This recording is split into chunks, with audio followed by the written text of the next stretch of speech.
programa Controversa é um espaço da TV Itapê para falarmos em profundidade de temas importantes, pouco abordados pelos meios de comunicação e também pela sociedade em geral. No Controversa de hoje, nós falaremos sobre o suicídio. E nós estamos aqui no estúdio da TV Itapê com o psiquiatra Lohan Mariri e a suicidóloga e psicóloga Cássia Matarazzo. Tudo bem com vocês?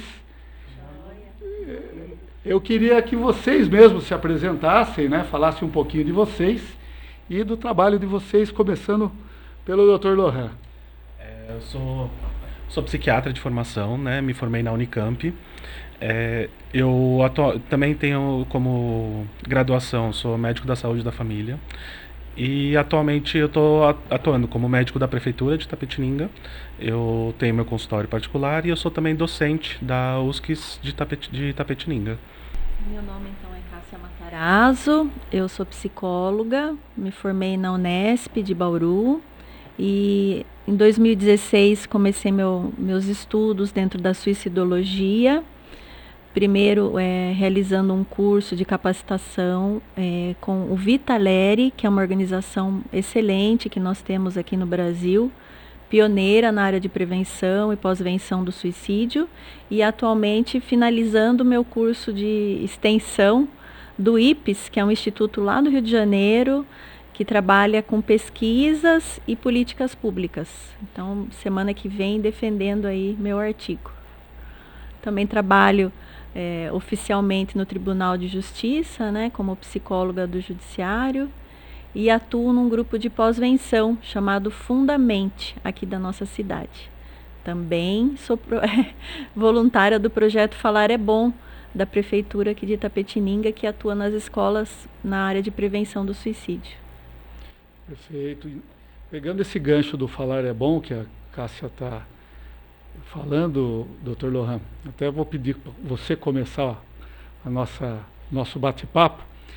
Eu gostaria de saber de vocês dois sobre a importância de falar sobre esse tema, né? Porque o suicídio é um tema muito dolorido, muito sensível, né? Para as pessoas que têm uma perda, né? Percebo também que isso traz muita culpa, né?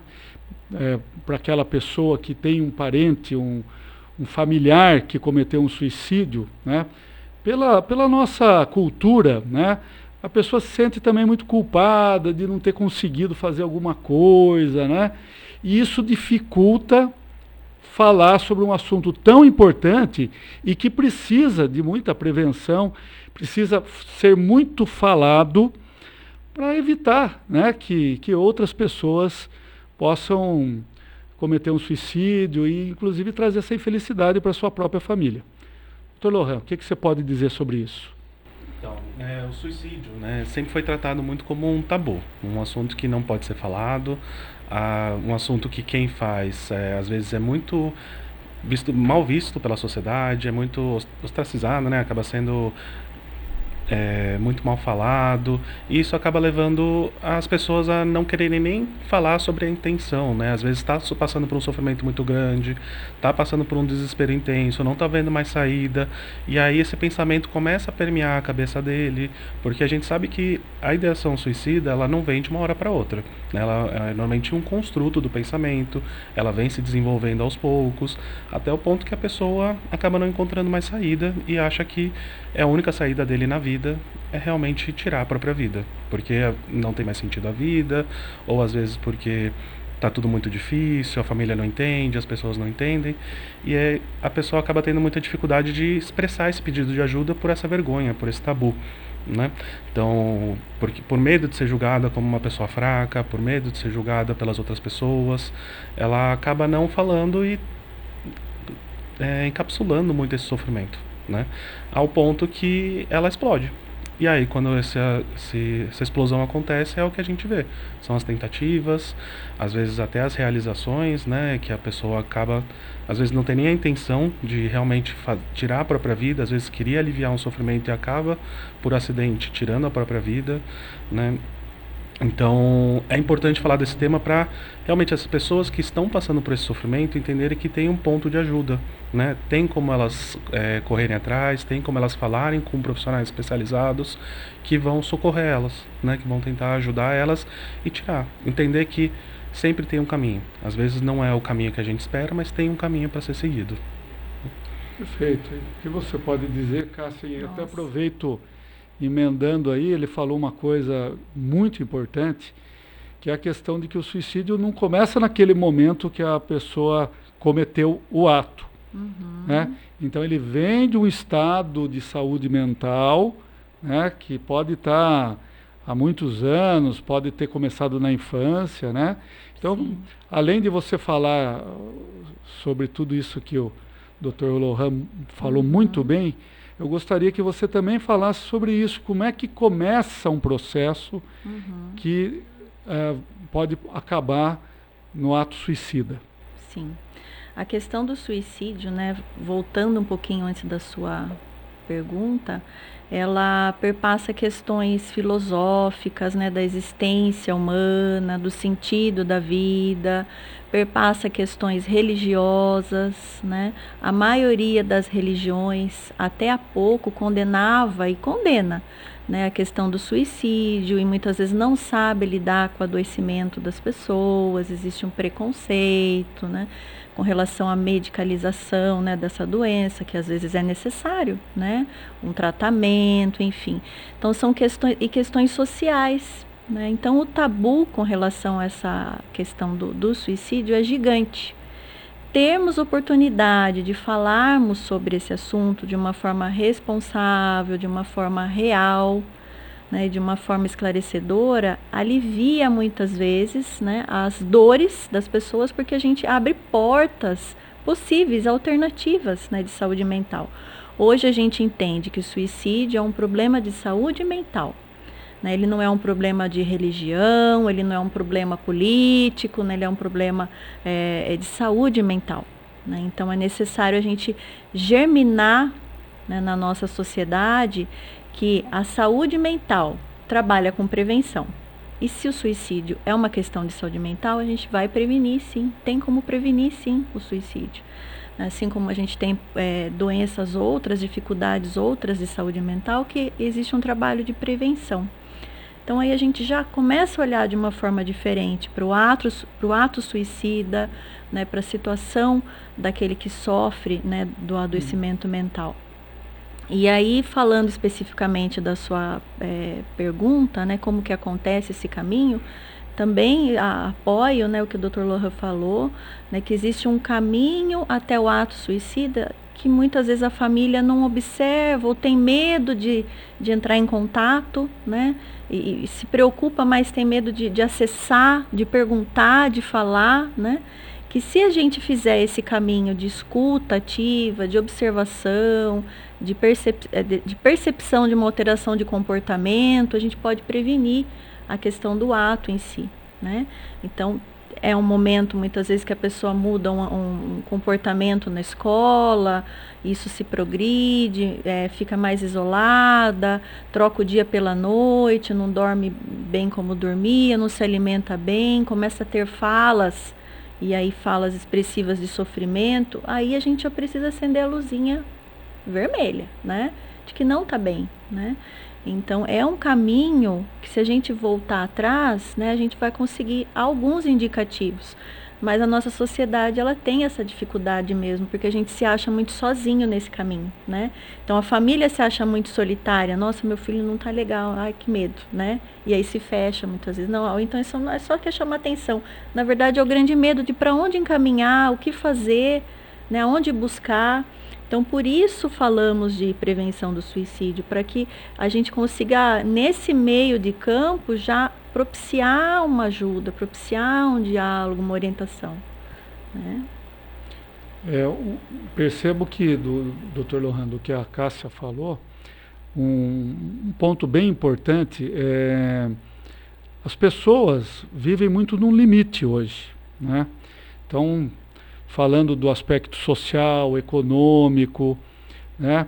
E também com grandes mudanças estruturais na família, né? Então hoje, por exemplo, a maior parte, acredito, das pessoas casais separados, né? Então aí já tem essa perda emocional para um filho ou para o próprio casal, né? Aí tem a questão de sobrevivência, de trabalho, que se agravou de um tempo para cá. Cada vez as pessoas trabalham mais, cada vez as pessoas têm mais responsabilidade, né? E eu queria saber do Dr. Lohan o quanto que isso também não impacta, né? Junto com o fator cultural, para uma pessoa se sentir, como a Cássia falou, sozinha e num limite extremo. Então, querendo ou não, né, a gente está num período muito estressante para se viver, né? Tanto do ponto de vista mundial quanto nacional, né? A gente está com crise econômica, estão tendo guerras para todos os lados, a gente está vivendo um período de muita violência. Isso deixa as pessoas num nível de estresse alto, altíssimo, né? Com medo de sair de casa, com medo de sair na rua, com medo do que pode acontecer, com medo de não dar conta de comprar a comida do mês que vem, né? E com isso as pessoas vão fechando, né? Vão se fechando, vão focando mais nelas, acabam esquecendo de olhar para os lados, né? E com isso elas vão não vendo os filhos, né? Os filhos estão sofrendo na escola, não vê a esposa que está tendo problema no trabalho, não vê o marido que às vezes está ficando mais estressado, está invertendo o dia pela noite, né? Então, a gente vai nesse período de foco e com isso a gente não consegue ajudar, não consegue estender a mão, não consegue ver que precisa dessa ajuda, dessa atenção. Realmente, os períodos não estão propícios para a gente conseguir ver tudo isso. Mas se a gente para um pouquinho para passar um hobby com a família, passar um tempo com as pessoas próximas, com amigos, você começa a notar, né, tudo isso que a Cássia falou. Às vezes a pessoa não está como ela era antes, teve uma mudança aqui, uma mudança ali de comportamento, às vezes faz algumas brincadeiras inapropriadas, né? Tá muito comum jovens atualmente, adolescentes, né, falar, eu vou me matar, eu vou fazer alguma coisa desse gênero, numa brincadeira. Se isso não é comum desse jovem, precisa prestar atenção, entender o que está acontecendo, por que você começou com essas brincadeiras, né? Às vezes realmente pode ser uma coisa que ele viu na rede social, às vezes pode ser uma coisa que ele está sentindo, né? E essa atenção precisa, né, da família, dos amigos. Eu entendo, não vou ser hipócrita aqui de falar que eu também não estou passando por essas dificuldades, também às vezes eu foco muito mais em mim, mas precisa tirar pelo menos um tempo do seu dia para olhar para as pessoas ao redor, né, para poder dar essa ajuda, estender essa mão. A questão que você falou, né, do social, o quanto o social impacta na nossa saúde mental, impacta profundamente, bruscamente. Mas a gente tem que entender, né, que o suicídio ele é multideterminado.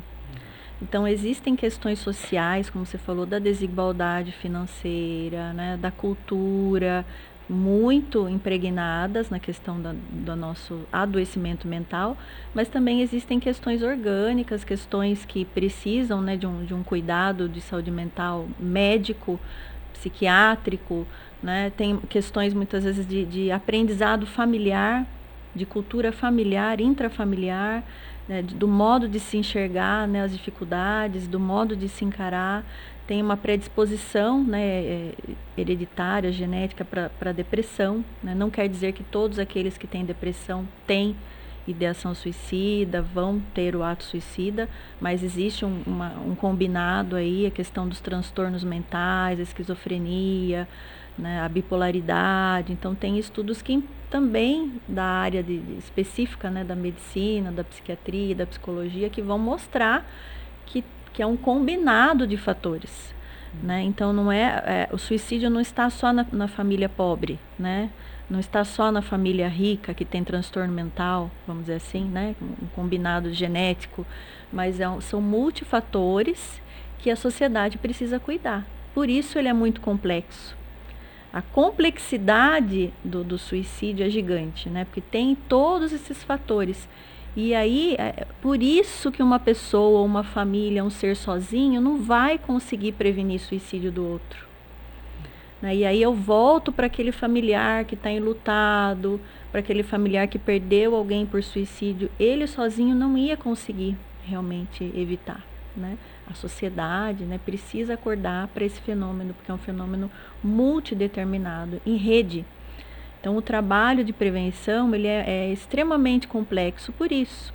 Né? Vai precisar da família, vai precisar muitas vezes da escola, se o adolescente está estudando, vai precisar de um psicólogo, do psiquiatra, né?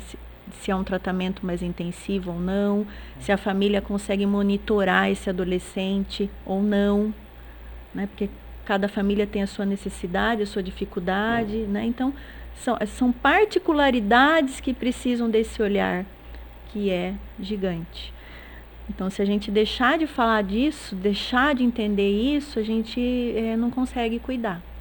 Por isso a importância desse momento aqui da gente conversar mais sobre esse fenômeno super complexo que pode ser prevenido, né? Exatamente, né? Porque, como a Cássia falou, querendo ou não, o suicídio em si não é a doença, é a consequência de uma doença, né? A gente não trata o suicídio como a doença em si. A pessoa normalmente tem uma ansiedade muito grande, tem uma depressão muito grande, está numa síndrome de burnout, tem um transtorno bipolar, né? Que dá pra gente tratar para não chegar na consequência que é o suicídio. Então, se a gente consegue olhar para essa pessoa, perceber os sinais dessas doenças, né, que a gente falou, isolamento social, às vezes uma mudança brusca de comportamento, tudo isso, se a gente conseguir observar ao nosso redor, a gente consegue tratar para não deixar chegar nessa consequência tão terrível que é o suicídio, né? E essas doenças são multifatoriais, cada uma vai ter os seus fatores, cada uma vai acontecer de alguma forma, né? Então, a depressão pode ser fator social, fator genético, fator ambiental, ansiedade também, o transtorno bipolar é mais para genética, mas também tem todos esses fatores. Então, é uma gama de lugares que a gente pode intervir. Eu gostaria que vocês dissessem como é que essa identificação, né, de uma pessoa que pode ter um risco de ter um suicídio, pode estar num processo, como o Dr. Lohan falou no começo, né, inicial ainda, que pode ser revertido, né? Como é que a família pode, o Dr. Lohan comentou de mudança de comportamento, eu gostaria que vocês falassem que tipo de mudança, quais são os sinais que uma pessoa que está num quadro, que está avançando aí numa depressão para um suicídio, quais são os sinais que essa pessoa pode dar, que a família, que quem está próximo, pode identificar e ajudar para que isso não aconteça? Então, eu só queria voltar um pouquinho numa questão que é muito comum você ouvir por aí, né? Que é as pessoas falarem que quem tenta realizar o ato de suicídio e não consegue, está fazendo por chamar atenção, né? Isso é uma ideia, uma noção ridícula, né? Porque no momento que a pessoa faz algum movimento desse, né, você já consegue entender que é um sofrimento intenso, né? Ninguém vai tentar fazer um ato desse sem estar sofrendo, né? E aí, como você perguntou, né, que tipo de movimento a gente vai ver numa pessoa que está se encaminhando para isso? São nos jovens, né? São jovens que de repente ficam mais isolados, você vê que eles não têm mais tanta amizade, eles começam a faltar na escola, as notas deles começam a cair de repente, né? Não está se alimentando direito, não está dormindo bem, quando vem para casa fica só no celular, fica só no computador, não quer interagir com as outras pessoas da família, não quer interagir com os amigos, então a família sugere de levar para sair, levar para fazer alguma coisa, não quer, só quer ficar em casa no quarto. Então esse é o tipo de jovem que você precisa começar a prestar mais atenção nele. Às vezes no adulto, né? Aquele adulto que começa a ficar sem sentimento, parece, né? Então ele não ri, não chora, para ele parece que a vida está só passando, né? Então esse é o tipo de adulto que a gente precisa prestar atenção, o que está acontecendo com ele. Começa às vezes a ir para um caminho de usar muita droga, muito álcool, na tentativa de aliviar um sintoma, aliviar um sofrimento. É outra pessoa que você precisa ficar olhando, porque pode caminhar para essa consequência, né, do suicídio.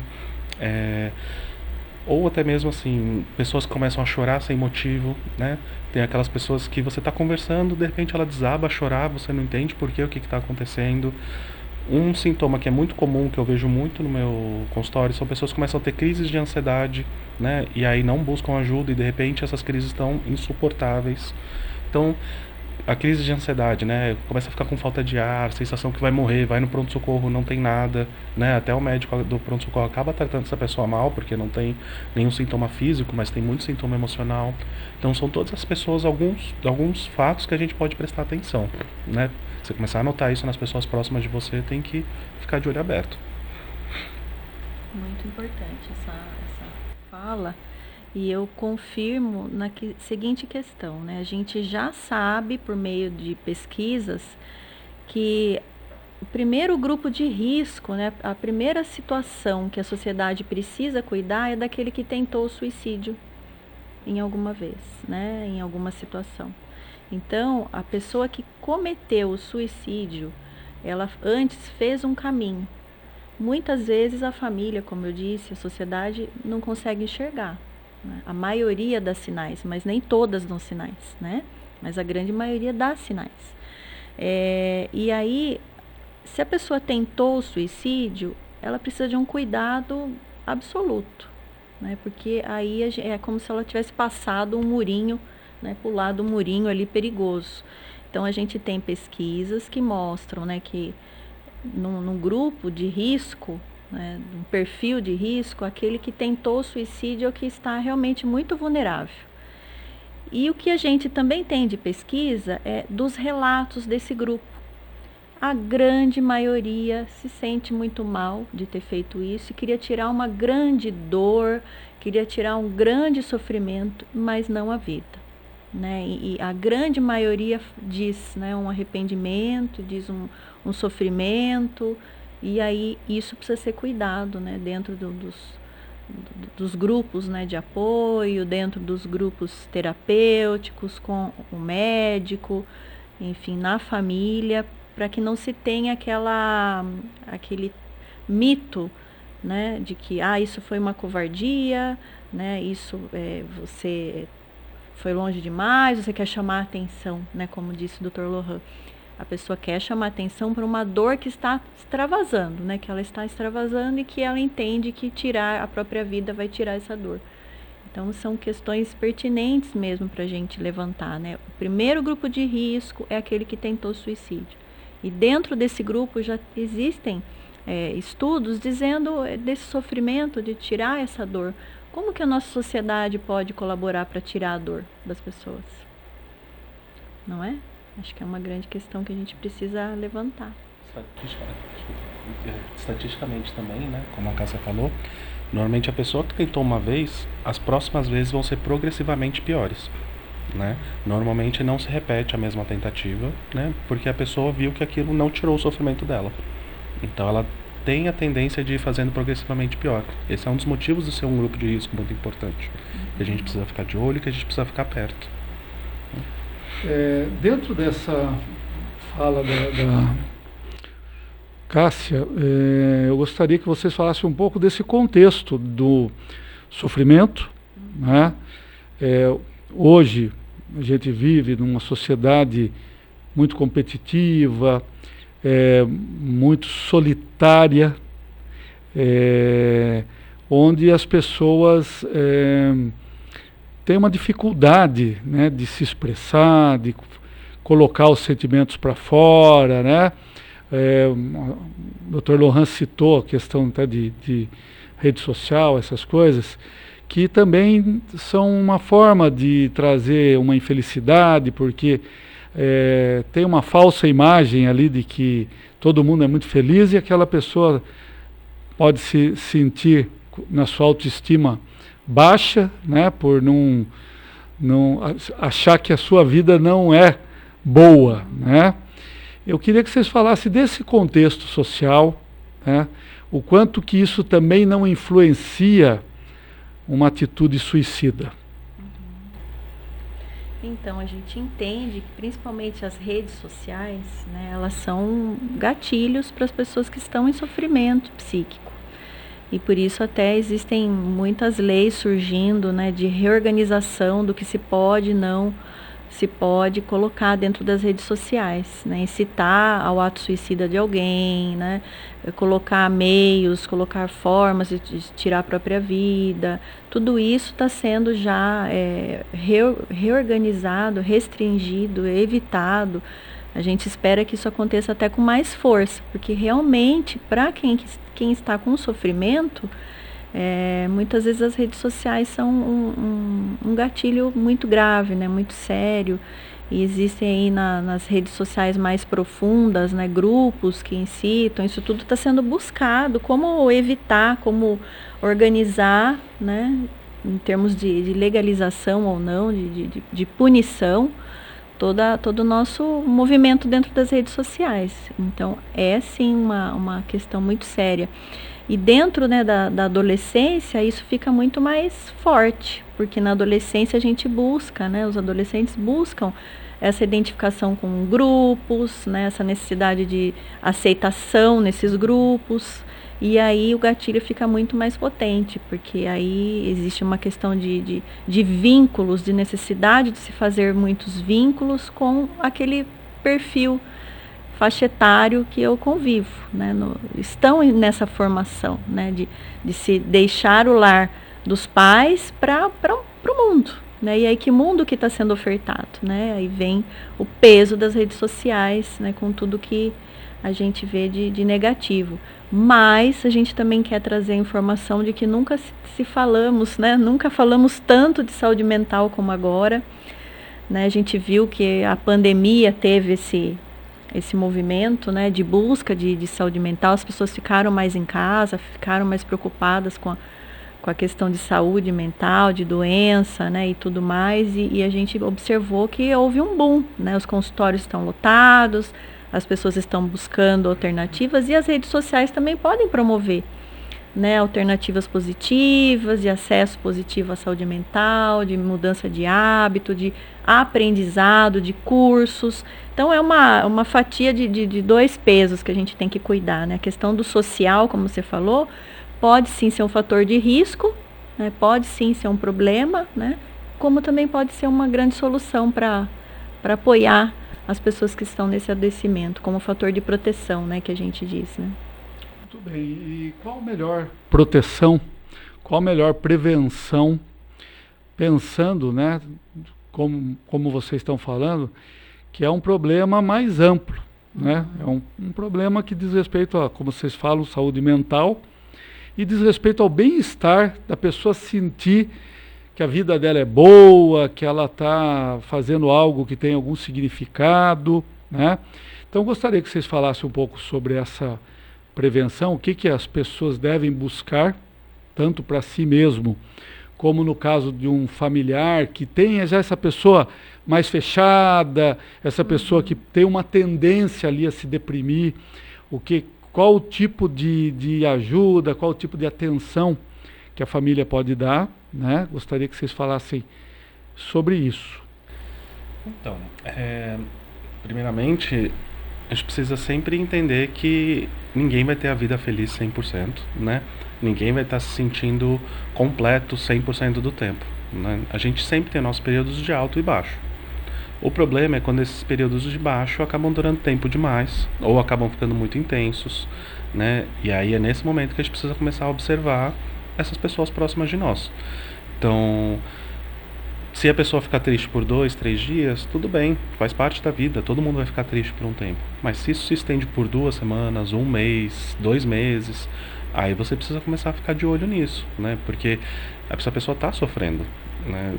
Ninguém quer sentir tristeza por tanto tempo. Às vezes a gente não controla, né? É um sentimento nosso. Já começa a entrar num quadro de depressão até, né? E você começou a ver um familiar assim, né? Um familiar que está ficando mais acamado, às vezes está tendo dificuldade de levantar para ir trabalhar, né? Tá tendo dificuldade, na hora de trabalhar já começa a chorar, já começa a se sentir mal, ou volta do trabalho exausto, só quer ir deitar na cama, não quer nem interagir com o resto da família. São pessoas que você vai precisar começar a olhar para ela. Como é que você consegue prevenir? Né? Estimulando hábitos de vida saudável e conversando sobre o que está acontecendo. né? Então, você precisa conversar, mas por que isso está acontecendo? Por que você está assim? O trabalho está te exigindo demais, está muito estressante? Ou tem alguma coisa na nossa vida que não está bom, né? Que a gente pode tentar melhorar. Às vezes está tudo bem, mas mesmo assim a gente se sente assim, aí nesse momento é importante buscar um psicólogo, é importante buscar uma ajuda de um psiquiatra, né? Nos casos também, né? Mas que mais que dá para fazer? Uma alimentação saudável, né? Não se empanturrar de comida gordurosa, não se empanturrar de doce, porque tudo isso são comidas que, por mais que dê um prazer ali no momento, a longo prazo vão deixando a gente mais para baixo. Outro caso é atividade física, né? Atividade física tem uma liberação de algumas substâncias no nosso cérebro que estimulam a gente a ficar mais animado, ficar melhor. Então, tudo isso são hábitos de vida saudáveis que você pode desenvolver para prevenir que você entre nesses estados. Mas também precisa entender que ninguém é perfeito, né? Todo mundo vai cair numa armadilha uma vez ou outra, todo mundo vai tropeçar e tá tudo bem pedir ajuda nesses momentos. Também cabe a pessoa perceber que não está bem, né, e fazer esse movimento de pedir ajuda, né, de conseguir verbalizar o que está acontecendo. Porque muitas pessoas acham que é fraqueza, que a vida é assim mesmo, e não é. A gente precisa saber o momento também de pedir ajuda, estender a mão, porque eu ouvi uma frase recentemente que eu achei muito bonita, né? Pedir socorro não é desistir, mas sim continuar lutando. Né? Porque no momento que você pede socorro é porque você está disponível, você está disposto a continuar lutando. O momento que você desiste é o momento que você desistiu mesmo, né? Muito bom. E até antes da Cássia falar sobre a prevenção, eu queria aproveitar, e um aspecto que ele falou que eu acho importante é o seguinte, mas muitas vezes a pessoa se fecha e evita qualquer tipo de interação daquele familiar, daquela outra pessoa que está próxima, no sentido até de saber, de fazer com que ela fale. E normalmente o que as pessoas fazem é, entre aspas, respeitar essa forma de fechar da pessoa. Eu queria saber se não é o caso de até numa situação dessa, invadir mesmo a privacidade da pessoa num intuito positivo, porque ela não está querendo, porque ela não está num estado saudável mentalmente. Sim.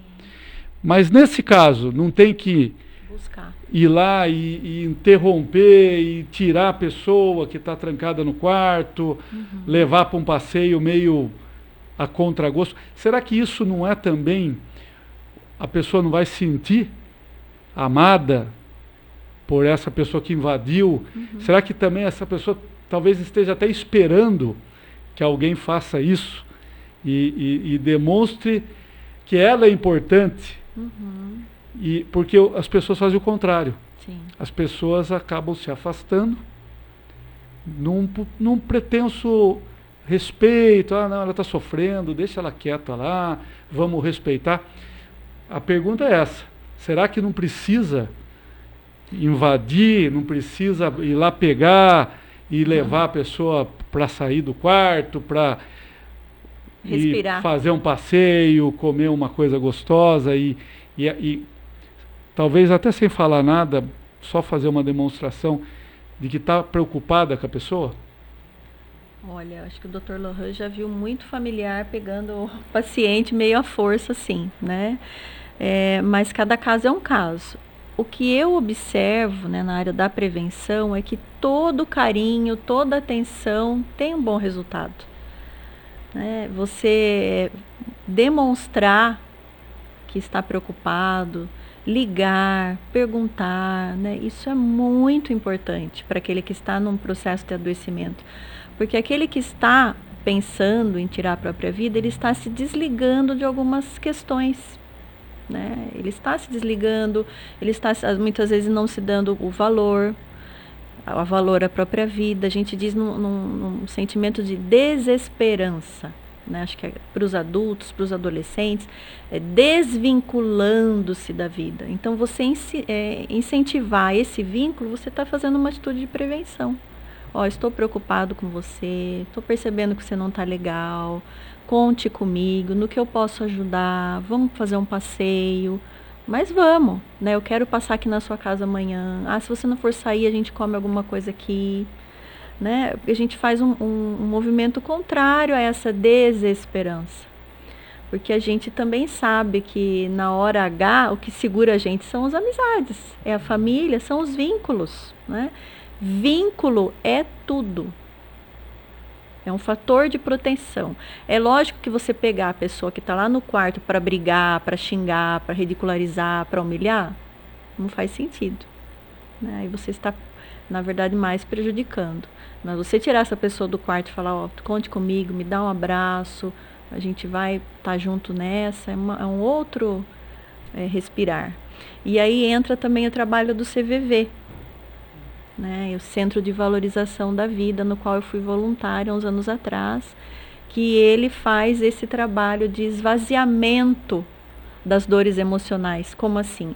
A pessoa que está no sofrimento, que não quer muitas vezes preocupar um familiar, preocupar alguém, tem medo de falar alguma situação, enfim, está no quarto, pode ligar para o 188, que é um telefone gratuito, sigiloso, 24 horas por dia. E é um grupo de voluntários treinado para ouvir, para esvaziar essa pessoa. Que quando a gente fala dos nossos sentimentos, a gente reorganiza as nossas ideias. Por isso que é importante deixar a pessoa falar mais do que a gente falar, aquela pessoa esvaziar. Deixar falar, deixar chorar, deixar se reorganizar, deixar entrar nessa dor e você estando junto, né? E se a pessoa não quer incomodar, né, ela tem o CVV para fazer esse movimento com ela. Esvaziar, de falar, de reclamar. Repare que isso é super terapêutico. Por que existem os psiquiatras e os psicólogos? Porque a gente já entendeu que falar reorganiza as emoções. Né? A gente limpa o pensamento, a gente previne uma série de comportamentos agressivos e até o suicídio. Por isso existe o trabalho do CVV. Né? E se a pessoa não liga e está ocupado, ela pode entrar no chat do CVV, conversar também ao vivo com um voluntário no chat. Ah, não quer, ela gosta de escrever. Pode escrever e-mail para o CVV. Olha que interessante. Cartas, né? Então, é uma forma de mostrar o quê? Que desabafando, né? Aliviando a dor, a gente reorganiza as ideias. Antes de falar do CVV, vamos falar depois, hein? Trabalho importante, né? Sim. Pode falar, doutor Luan. Então, aqui, o que você falou, né, Edmundo, de pegar a pessoa, a força, levar para o carro, para passear, eu já vi muito isso, né, como a Cássia falou, e Deixa eu só fazer um parênteses, eu não falei para pegar a força, não, sim. De invadir a tristeza, né? Eu posso ter me expressado mal. É que eu mas já assim, o que eu quis dizer é o seguinte, às vezes a pessoa que está isolada numa tristeza, num momento ali de depressão, a gente não precisa mesmo ter alguém que vá lá e faça o que ela não está conseguindo fazer, que é sair daquele quarto, entendeu? Que essa pessoa vá lá, pegue, não a força, mas converse com muito carinho e amor, como vocês falaram, né? Mas que alguém vá e tire a pessoa, porque muitas vezes a pessoa que está caminhando para uma atitude extrema como suicídio, ela mesma não consegue. Essa era a minha fala. Né? A falta dessa pessoa conseguir ter energia, conseguir ter força para sair. Do quarto a gente diz como sentido figurado, né? Sim. Mas aí alguém que ama essa pessoa ir lá e fazer por ela o que ela não consegue fazer. Foi isso. É que, pela minha experiência, eu já vi muitos familiares que, na angústia deles de querer ajudar, realmente pegaram essa pessoa que está sofrendo, colocaram dentro do carro e falaram, você vai passear. Né? E isso não é terapêutico, isso não é bom. Né? Porque a gente também precisa respeitar o limite das pessoas. Perfeito, né? Concordo. Então, às vezes, a ideia de sair de casa pode ser muito angustiante. A ideia de se mostrar para o mundo. E você forçar a pessoa a fazer isso quando ela não está preparada, vai piorar. Perfeito. Né? Então, é como a Cássia falou, é você chegar lá, você oferecer sua ajuda, você mostrar que você está perto, você mostrar que você está preocupado, mostrar que você quer a companhia dela, que você quer ouvir ela, né? E, eventualmente, caso você ofereça e você vê que ela está um pouco melhor, falou, vamos dar um passeio? Vamos sair? Vamos, né? E aí, pegar a pessoa e sair. Né? Não fazer nada forçado, né? Eu sei que não foi a sua fala, mas eu vejo muita família fazendo isso, né? Achando, não, o melhor é sair, então eu vou puxar ele de qualquer jeito. Eu estou entendendo o que o Dr. Lohan Cássia está falando da seguinte forma. A gente é muito imediatista, né? Então ir lá, pegar na força, pôr no carro, dar uma volta e depois ir embora é a coisa mais fácil do mundo. E o que eu entendo que o Dr. Lohan está falando é o seguinte, é preciso um tempo, um acompanhamento, uma proximidade para permitir que essa pessoa saia, consiga ir gerando a força própria dela, porque tem que ser uma decisão dela, né? Mas que ela vai ter um período que a amizade, o amor familiar vai ser importante estando ao lado ali e ajudando, né? Isso, acho que é isso. E também o que a Cássia falou, né? A pessoa colocar para fora, né, o que ela está sentindo, mas já ajuda tanto, mas tanto, né? Tanto que eu tenho muitos pacientes, né, que chegam no momento da crise para passar comigo, eu fico 1 hora, 1 hora e meia ouvindo, né, tentando entender, mostrando que eu estou ali, eu estou com uma escutativa, então às vezes até repetindo o que eles estão falando para mim, para eles verem que eu estou prestando atenção, que eu não estou viajando, que eu não estou em outro lugar. E no final eu pergunto, como é que você está? Ele falou, estou muito mais aliviado. Porque todo aquele turbilhão que estava dentro dele, que ele não estava tendo controle, se reorganizou. Né? Às vezes só essa atitude de colocar para fora já é o suficiente para aliviar muitas das angústias. Aí não precisa ir para remédio, não precisa ir para esse lado. Né? E eu quero aproveitar vocês dois falarem sobre o seguinte. Então, o que a gente acabou de falar? A gente acabou de falar que é importante que a pessoa mesmo tenha essa vontade, né? Porque forçar não vai adiantar, né? Mas aí eu pergunto o seguinte, hoje as pessoas também, para entrarem num estado que vai se agravando a ponto dela ter uma atitude extrema, como é que vocês avaliam, pela experiência clínica aí nos consultórios de vocês, o estado de saúde mental das pessoas? Hoje, as pessoas estão enfrentando as frustrações. Hoje, as pessoas estão conseguindo entender algumas expectativas que não vão se concretizar e que muitas vezes são aspectos mais sociais, que impactam muito a vida da pessoa. Como é que está a cabeça das pessoas no sentido dela mesmo sentir-se feliz, dela mesmo estar valorizando a vida dela, né? E como é que se dá hoje um quadro que a pessoa acaba ficando desgostosa da vida? Olha, a gente volta nessas questões que já elencamos, né? Que as frustrações existem aí a todo momento, né? Lidar com as frustrações é que são os percalços de todos nós.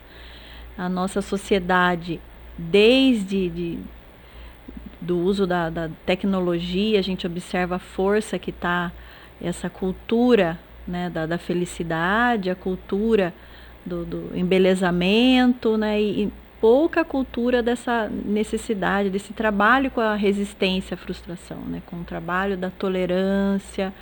Então, a gente tem que buscar um caminho controverso, né, tudo que a gente está vivenciando na nossa cultura, né. E também assina embaixo o que o doutor falou, ninguém está todo dia feliz, né, ninguém está todo dia a milhão, né? E me preocupo quando acho que é importante reforçar o que você disse, né? A gente não vai deixar só a cargo da pessoa, quando a pessoa quiser ela vai se cuidar, não é isso, né? A gente tem que ter essa preocupação, sim, esse cuidado, essa pergunta, esse olhar, né? De não abandonar um ao outro, né? Mas no sentido assim, tem casos de depressão que a pessoa não consegue tomar banho, não consegue se alimentar, né? Não consegue sair da cama, né? A gente não vai, não é a pessoa que tem que procurar ajuda, né? Acho que tem cada situação uma decisão, mas é a necessidade mesmo da gente se enxergar, né? Como seres que estão numa luta constante, né? Diária, e que se frustram e que precisam se reorganizar, é a grande tônica da vez, né? Tanto é que se fala, né, sobre inteligência emocional há bastante tempo, né, sobre ressignificação de crise, né? Então, essencial, né, esse trabalho. E eu digo que trabalho de formiguinha, dentro das escolas, né? Com os pequeninos, como que a gente lida, né? A gente normalmente, o que a gente observa? O que não se deve. Por exemplo, uma situação que a criança tem um bichinho de estimação, tem um peixinho, né? E curte aquele peixinho e tal, e acontece, esse peixinho morre. A maioria das famílias faz o quê? Coloca correndo outro peixinho no lugar e nem fala nada, nem vamos falar nada, né? Então é um exemplo que eu estou dando aqui, das vezes da dificuldade mesmo dos pais lidarem, né, com as frustrações, com os limites. Isso não se ensina àquela criança, se oferta tudo que pode, brinquedos, né, a troca de atenção e cuidados, atividades, né, eu observo o adolescente cheio de atividades, né, inglês e corre, e esporte, legal, né, mas e aí a hora do pai e da mãe, né? E a hora da família, e a hora desse conjunto, né? Ou mesmo tecnologia demais, né? O quanto que a tecnologia ela faz com que a gente automatize as emoções, tudo tem que ser já, tudo tem que ser agora, né? A resposta tem que ser já, né? Isso tudo é um grande perigo para a nossa saúde mental, né?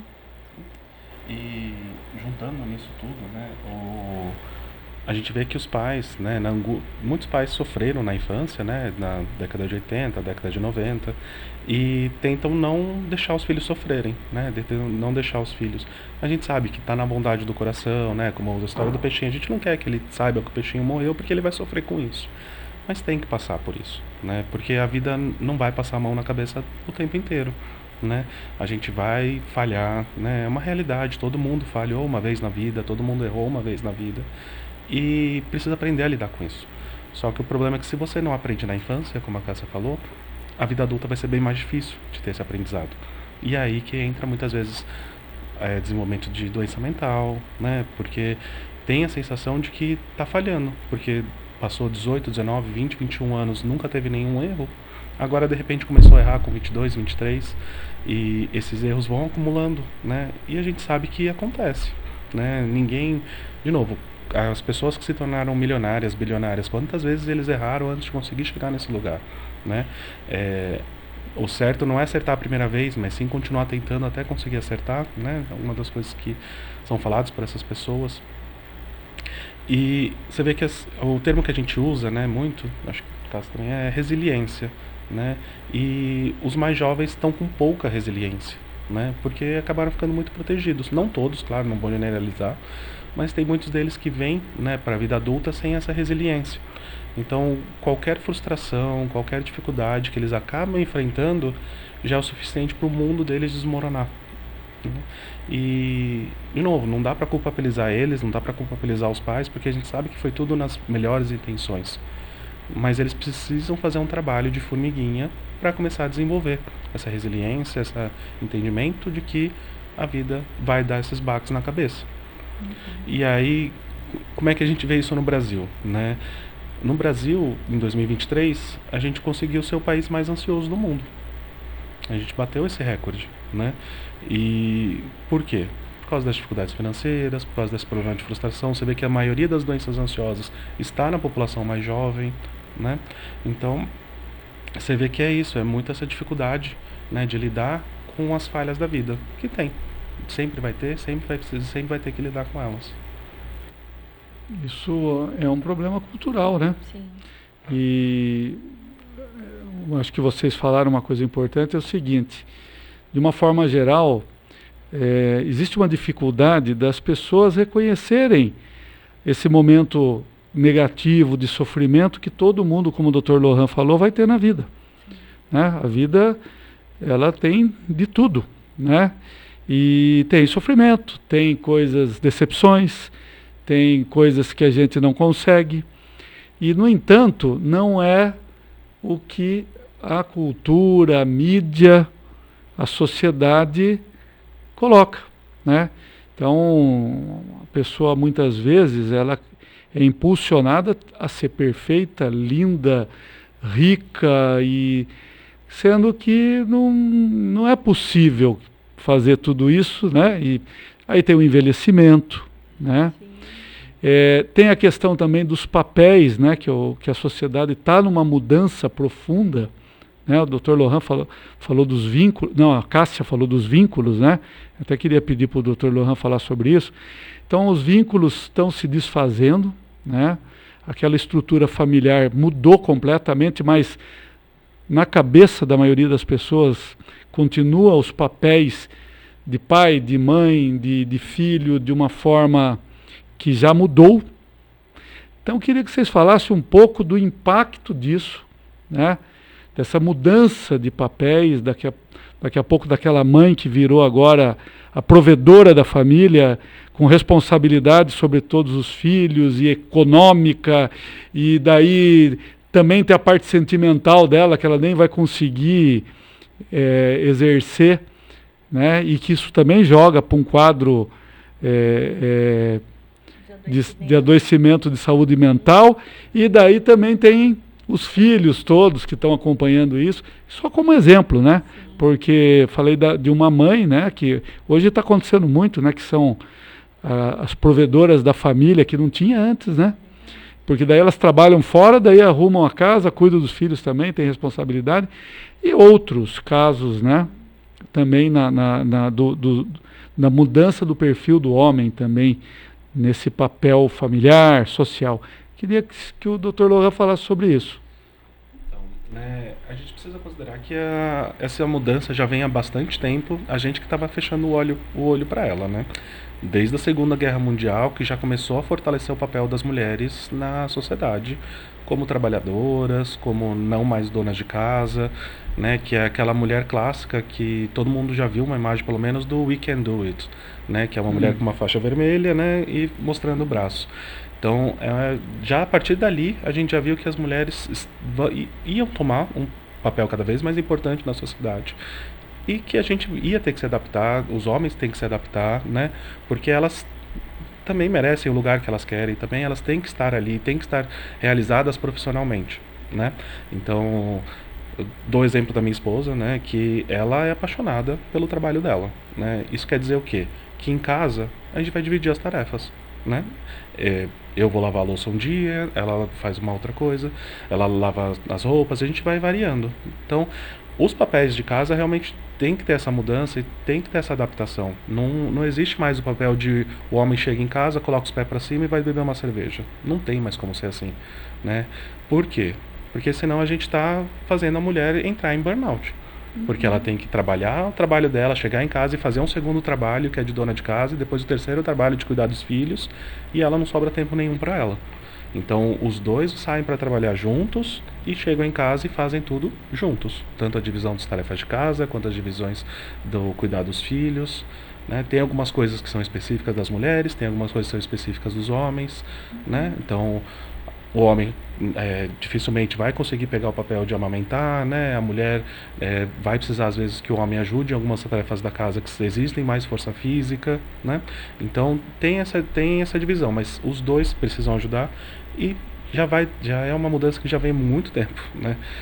Mas a gente vê que parte da sociedade ainda está entrucada nisso, né? De que o homem é o provedor. E muitas vezes a gente vê no consultório que é um motivo até de sofrimento para o homem, porque quando ele não consegue prover, ele sente que a masculinidade dele foi embora, né? E realmente não é isso, né? A mulher tem toda a capacidade de ser a provedora, até ter uma inversão de papéis, né? A mulher sai para trabalhar, o homem cuida da casa e dos filhos. É uma possibilidade também. A gente não tem mais essa rigidez que tinha antigamente. Só precisa ser acertado no casal, né? Porque os filhos vão, contanto que o casal esteja em harmonia, né?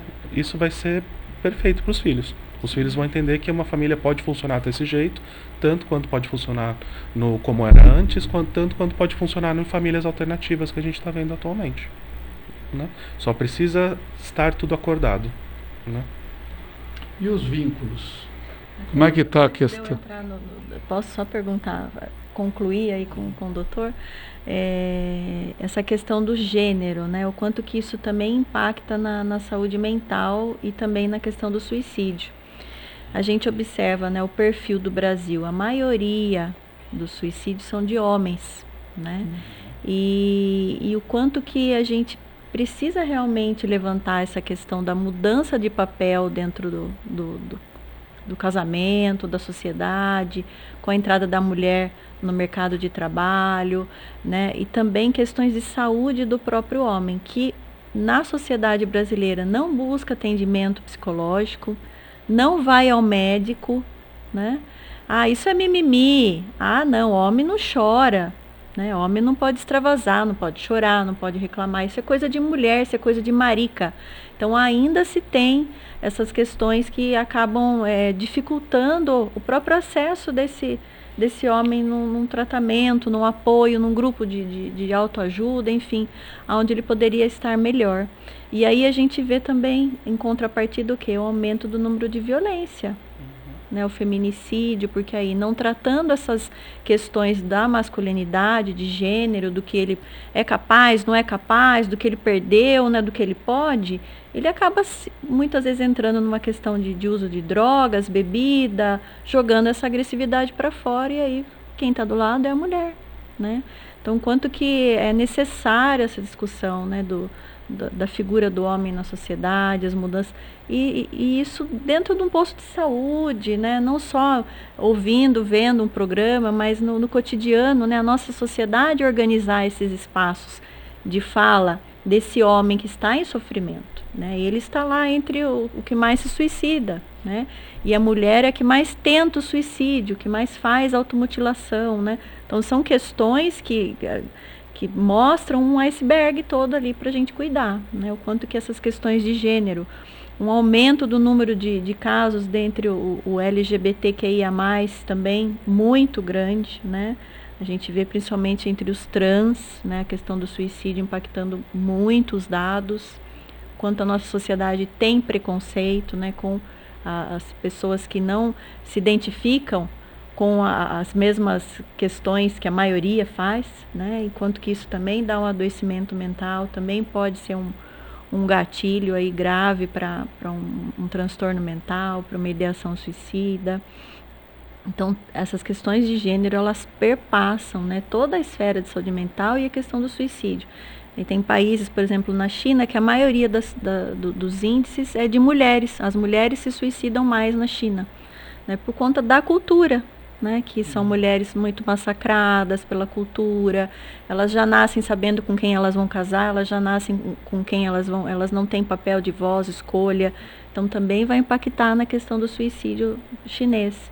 E o mais interessante, entre aspas, né, que a gente viu que o mundo até trouxe alguns dados da Organização Mundial da Saúde e os boletins, que o mundo todo está se voltando à questão de saúde mental, está se voltando à prevenção. Porém, as Américas, né, o Brasil e os Estados Unidos não conseguiu ainda diminuir os dados, né, os índices. A gente vê que na Europa já tem trabalho, né, de prevenção, né, países que se voltam para essa questão de valorização mesmo da vida, do trabalho mesmo coletivo, de prevenção do adoecimento mental. E no caso do Brasil, olha, a gente teve aqui um aumento de 17% do número de suicídios, um dado de 2021.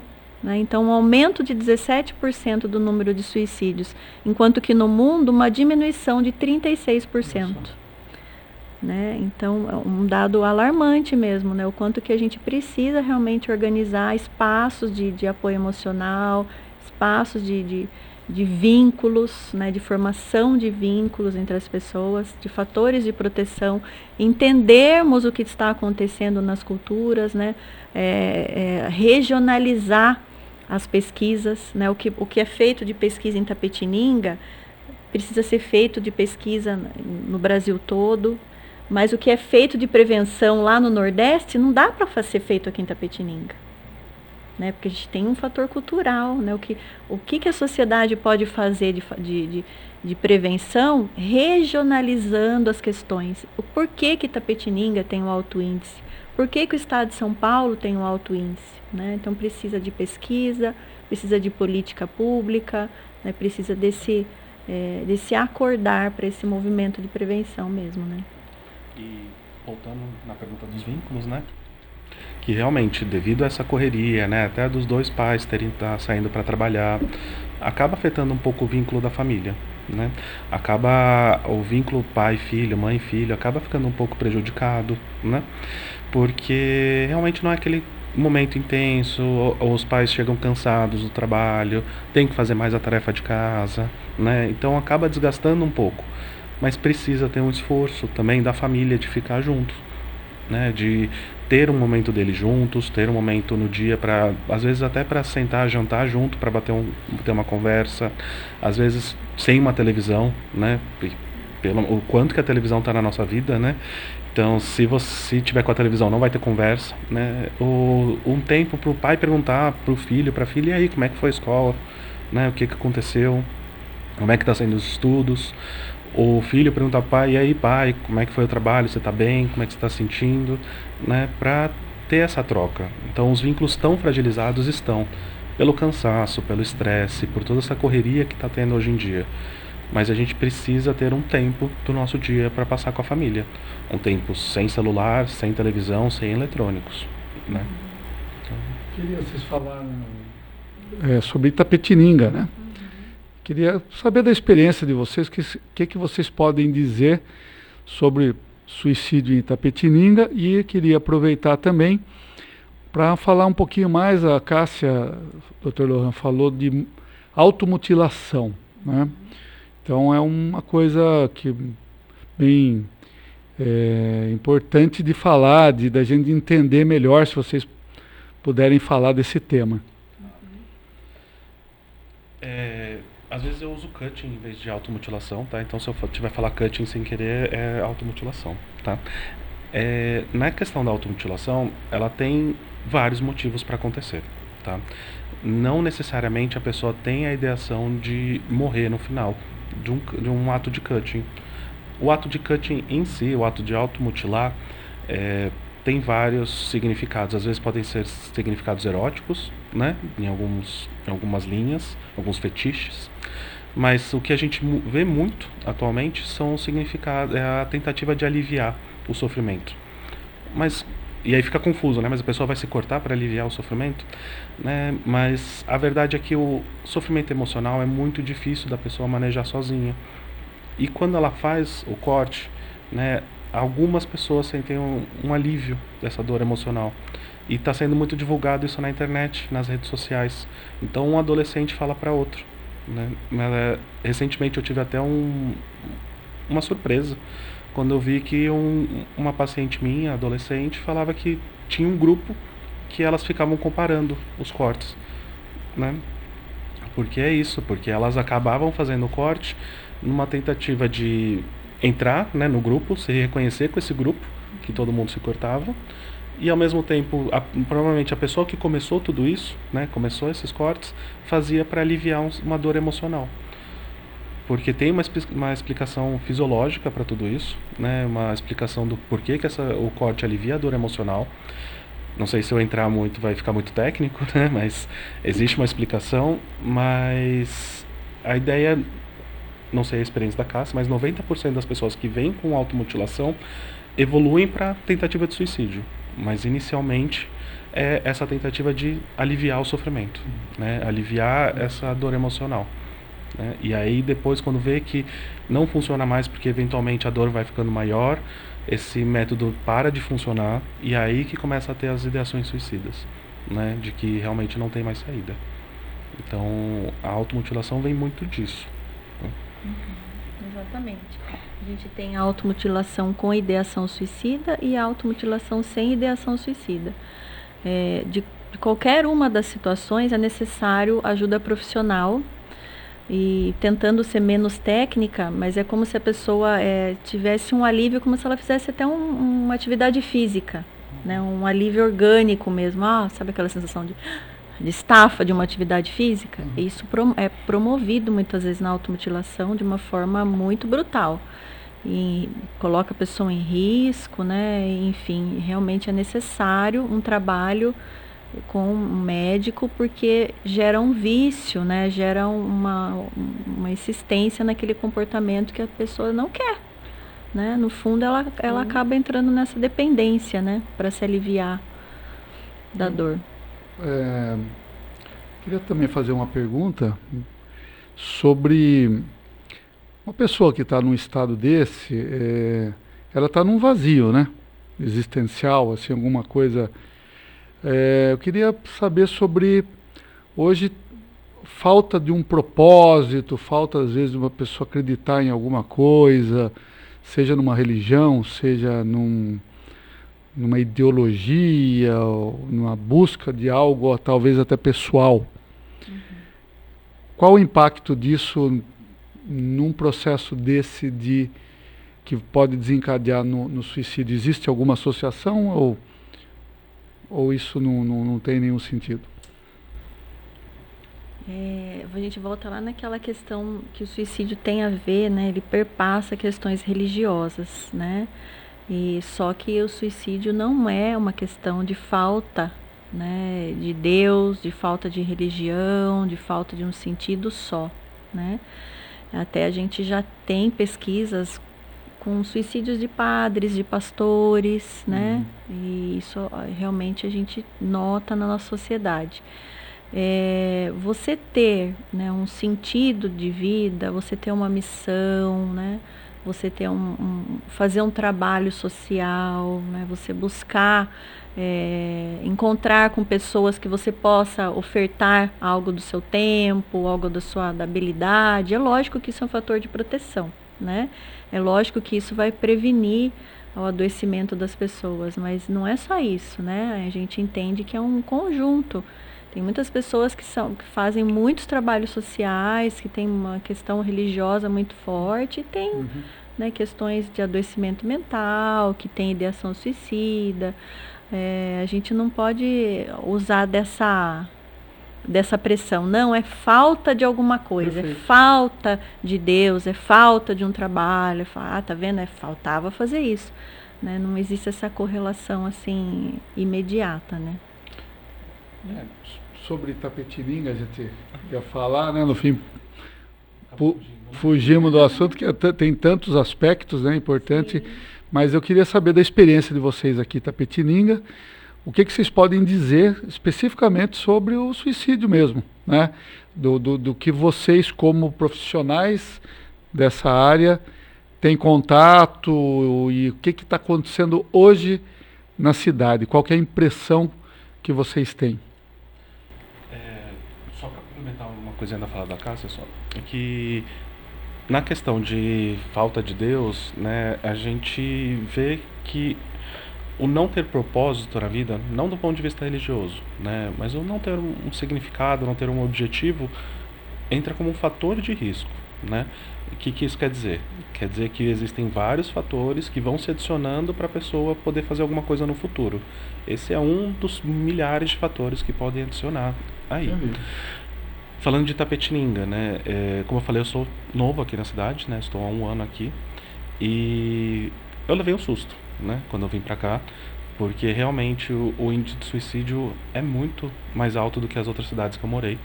Não peguei um dado concreto.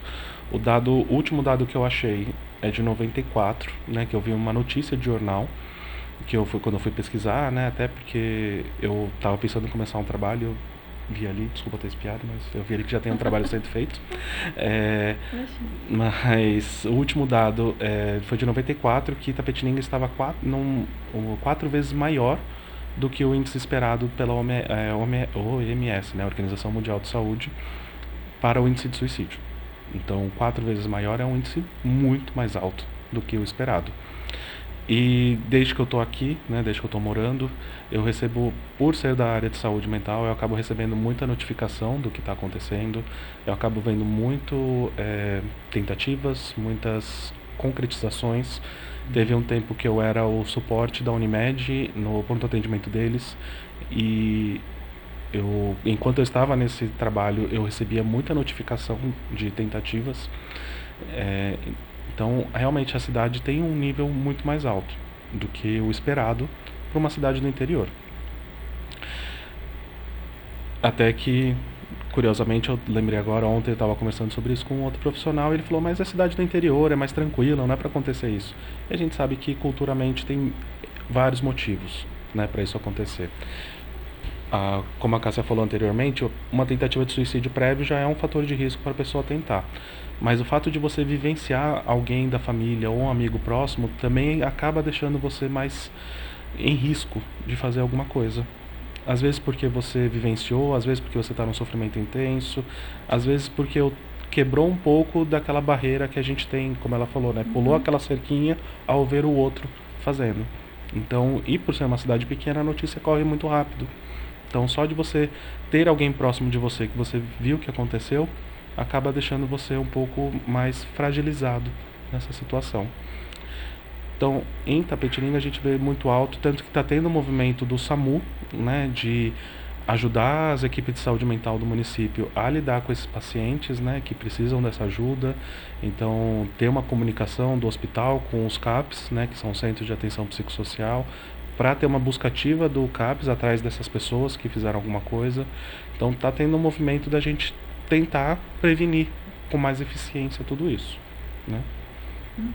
Exatamente, gente. Eu tenho uma pesquisa que fechou a primeira etapa.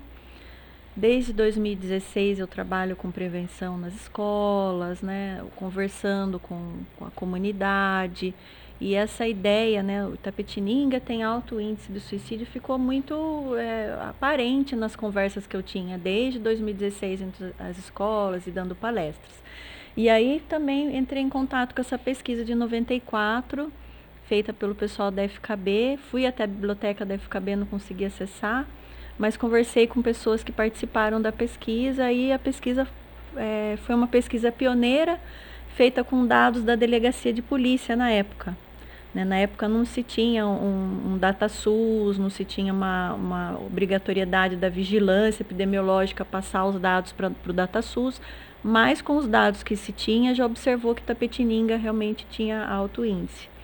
E aí levantei agora recentemente dados de 2010 a 2020. Eu peguei 10 anos de dados do DataSUS, né, que são dados que a vigilância epidemiológica é obrigada, né, a encaminhar, e tirando 2014, todos os anos pesquisados, Itapetininga realmente tem tem um alto índice, 3 vezes mais do que o Brasil e Estado de São Paulo, né? Então é muito grave, a gente precisa realmente acionar, e eu acredito que isso já está acontecendo, né? O movimento dos CAPs, o movimento do próprio hospital regional, né? Soube hoje que tem uma psicóloga lá atenta e já checando o que está acontecendo, mas a gente precisa de muito mais, né? De muito mais união dos serviços, entender melhor como que está sendo esse fluxo daquele que tenta o suicídio, para onde ele vai, a busca ativa, né, dos CAPs, né, com essas pessoas, o trabalho com as famílias,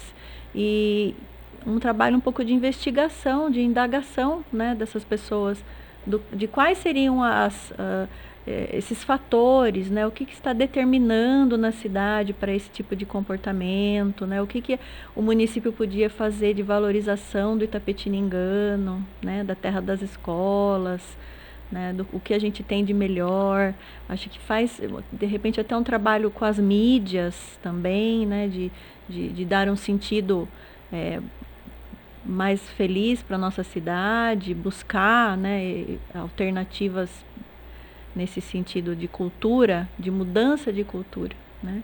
Então a gente vê que é uma cidade que tem muito preconceito, muito preconceituosa, né? Tem um alto índice também de uso de bebida, álcool, drogas enorme, né? Um fator de risco para impulsividade, até para o ato suicida. Então tem várias questões que ficam que a gente precisa pesquisar, precisa levantar dos motivos, né? Por que estamos com esse índice alto, mas a gente já vê, observa, né, esse movimento positivo da rede se reorganizando, né, com essa pressão, né, vinda das pesquisas, com essa pressão mesmo vindo de pessoas que estão preocupadas, né, estão vestindo a camisa para a questão da prevenção, né? Então já teve um movimento aí de uns 2, 3 anos, ele já chegou num movimento bom, né? Eu peguei lá 2016, que nossa, era pioneira, né? Eu me sentia assim um peixinho fora d'água. Hoje a gente já tem o Setembro Amarelo com muito mais força, os psicólogos estudando muito mais, né? É uma temática que não se estuda na graduação de psicologia. Na minha época de formação não se falava sobre isso. Agora hoje eu já dou palestra para o pessoal de psicologia da cidade, né? Então é um movimento que está se abrindo para a prevenção, para os cuidados de saúde mental, né? Para os vínculos, né? Para a necessidade de mudança social, enfim, do fluxo que a gente vivencia aí na área de saúde, né? E é importante falar sobre tudo isso, né? E, inclusive, eu quero deixar à disposição de vocês, né, que estão aí na linha de frente dessas questões da saúde mental, para a gente marcar outros programas sobre esses assuntos. Sim. Né? Que eu gostaria até que vocês nos indicassem, né, para a gente poder trazer para cá, justamente por Itapetininga ter essa particularidade, por ser tão importante, né, para a saúde mental, a gente abrir esse debate aqui no Controversa. A conversa nossa está tão boa que o tempo passou, a gente nem percebeu. E então nós estamos encerrando aí, o Johnny já deu um sinal aqui para a gente. E eu vou precisar que vocês façam aí as suas considerações finais, começando aí pelo Dr. Lohan, e sobre o nosso tema do suicídio. É importante, né? O que eu acho importante sair dessa conversa, né? Que é um tema que é um assunto que está permeando a sociedade de Itapetininga, né? A gente vê que é muito comum, só que não se fala sobre isso. É importante falar para as pessoas poderem saber que elas podem pedir ajuda. Elas não precisam passar por isso sozinhas. Elas não precisam recorrer a métodos para aliviar o sofrimento que não são saudáveis, né? Como a gente falou da automutilação, do álcool, das drogas. Os profissionais da rede estão treinados, estão prontos para ajudar eles, né? Ajudar você que está precisando de ajuda. Você precisa ter essa força de pedir ajuda. Como eu falei, não é sinal de desistência, não é sinal de fraqueza, mas sim um sinal de que você está disposto a continuar lutando, né? E você conseguir acessar essas redes. Lembra sempre, né, que os CAPs são portas abertas, né, normalmente das 8 até as 16, 17 horas. Você pode ir lá a qualquer momento, você vai ser acolhido por um profissional, o seu caso vai ser avaliado, né? Você pode ir para o pronto-socorro, você pode ligar para o CVV, né? Você tem alternativas para buscar essa ajuda, né? Você não precisa passar por todo esse sofrimento sozinho, porque o mais importante das pessoas entenderem é isso. O suicídio, né, o ato do suicídio, a consequência que é o suicídio, vem de um sofrimento intenso, vem de um desespero, vem de uma angústia que já está há muito tempo aí, né? Então, a sociedade precisa entender que é um sofrimento, né? A pessoa não fez isso porque ela não era forte o suficiente ou alguma coisa desse gênero, que costuma ser muito falado, e sim porque o sofrimento chegou a um ponto que ela não conseguia mais condizer com a vida, né? Então, no momento que você acorda todo dia sofrendo e continua sofrendo, né, não é um momento que a vida te traz prazer, e é nesse momento que a gente começa a não ver mais saída. Mas a gente está aqui como profissional para ajudar a, primeiro, melhorar esse sofrimento, segundo, te trazer caminhos, saídas para você conseguir ter uma vida saudável e boa. Perfeito. Cássia? Então eu agradeço, né, a oportunidade controversa de falarmos sobre uma situação de tão delicada e tão complexa, né, como que é o suicídio, e reitero, né, tudo que o Dr. Lohan comentou e a importância, né, da gente buscar ajuda, né, buscar apoio, né? E observar que a rede está aberta para esse acolhimento, tanto nos CAPs, como no próprio hospital. A gente quer, né, aceitar esse processo de melhora social com a nossa saúde mental, né? Acho que a grande tônica da nossa conversa aqui é essa busca. Não vai ter todo dia de saúde mental, né? Saúde mental é uma busca, né? E a gente precisa estar se estreitando, né? Se fortalecendo como vínculos, né? Que são fatores da nossa proteção. Muito bem. E a gente agradece ao Dr. Lohan Marini. Queria agradecer também o convite. Né, perfeito. Por ter chamado aqui para a gente conversar no Controversa, né? Abrir também as portas, né? Se precisar, fico disposto para vir conversar mais vezes também. E falar que é muito importante esse trabalho que vocês estão fazendo. É importante a gente falar sobre todos os temas da saúde mental que vocês estão trazendo, porque ainda, principalmente aqui em Itapetininga, ainda tem muito tabu em cima de falar sobre tudo isso. Tá bom? E obrigado de novo. Perfeito. E já estão convidados aí. Até eu sugiro aí que a gente pode até fazer um programa especificamente de saúde mental, para falar sobre essa questão até da felicidade das pessoas hoje, o que está acontecendo para tanta gente estar infeliz, para tanta gente não sentir-se bem com a vida, né? Eu acho que esse seria um bom tema aí para a gente estar conversando aí no próximo programa. Vocês estão convidadíssimos aí para a gente continuar essa conversa, e agradeço demais. E também a Cássia Matarazzo, que é psicóloga e também suicidóloga, né, uma especialista. Obrigado por vocês terem vindo. Nós vamos encerrando este programa Controversa e até o nosso próximo programa.